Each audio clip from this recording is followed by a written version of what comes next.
Hello everyone, my name is Nehal Singh. I'm here to present my rebuttal against my opponent on the topic that specific rural and remote content is requisite in health professionals education. First of all, I will start by saying that I really like some of the key arguments presented by my opponent. However, like any other argument, there were some drawbacks which I will be highlighting throughout this presentation. Thanks again for being here. The opposite side has argued that rural and remote content should not be mandatory in healthcare education. Their case rests on four main claims. First, the generalist education is sufficient. Second, recruitment is more effective than curriculum. Third, employers and governments should take responsibility for training after graduation. And lastly, that undergraduate programs are already overloaded. While these arguments sound reasonable, they are supported by weak and incomplete evidence. I will now address each claim and show why stronger outcome-based research supports the inclusion of rural and remote content in healthcare education. One of the arguments against specific rural and remote content is that generalist education is enough since it applies broadly across populations.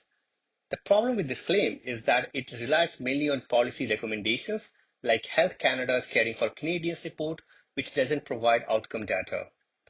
Evidence shows that rural-specific education changes practice patterns. When Gopher and colleagues in 2017 examined over 500 physicians, they found that 25.4% of those trained at the Northern Ontario School of Medicine practiced in rural areas, compared to just 10.3% of those trained elsewhere. For NOSM graduates, the odds of rural practice more than doubled with odds ratio of 2.57. Other studies confirmed this effect. Walkerman in 2019 showed rural-focused curricula improved adaptability and retention. Donnie in 2024 reported that students with rural placement felt more confident and better prepared. The takeaway is clear. While generalist training is important, rural-specific education produces measurable results in recruitment, retention, and readiness. Outcomes generalist training alone cannot deliver. Another claim made was that the strongest predictor of rural practice is recruiting students from rural backgrounds. While this is true to some extent, the evidence used, such as McLeod 2017, is correlational. It shows association but not causation. It does not prove that recruitment alone is sufficient to address the rural workforce shortage. More robust studies show that recruitment and curriculum are complementary strategies. Ross et al. 2025 found that Northern Ontario School of Medicine success came not just from recruiting rural students, but from pairing that with a curriculum specifically designed for rural realities. Johnny 2024 further demonstrated that even students from urban backgrounds who are exposed to rural placements were more likely to practice rurally. So while recruitment is important, the evidence shows that curriculum is equally essential. Together they create most effective pipeline for rural healthcare providers. The third claim is that employers and governments should take on responsibility of rural training after graduation. However, no direct evidence was presented to support this argument. It simply rests on assumption. The literature in fact shows the opposite.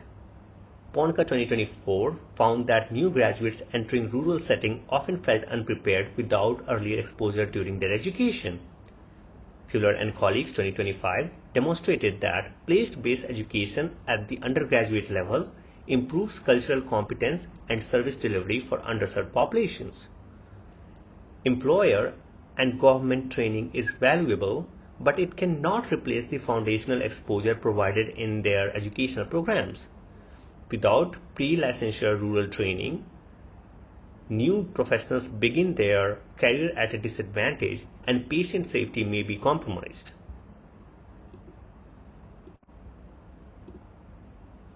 The final claim is that undergraduate curricula are already too full to add rural and remote content. But again, no evidence was provided to support this. There were no studies cited to show that integrating rural content displaces core education and reduces competence in other areas. Meanwhile, outcome-based evidence suggests the opposite.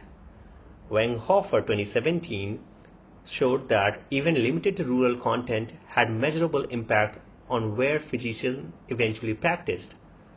Welton 2025 emphasized that embedding rural perspective strengthens alignment with Canada Health Act principles of universality and accessibility. Rural content can be integrated into existing course, for example through rural case studies in primary care, ethics, and communication training without adding undue burden. The overload argument is speculative. The research evidence demonstrates that rural integration is both feasible and impactful. In summary, the arguments against specific rural and remote education rely on weak form of evidence, policy recommendations without outcome data, correlational surveys without causation, and speculative claims without research support. The stronger peer-reviewed evidence shows that rural-specific education improves recruitment and retention of healthcare providers. It builds competence, adaptability, and confidence. It enhances cultural safety and equity, and it aligns with Canada's Health Act's commitment to universality and accessibility.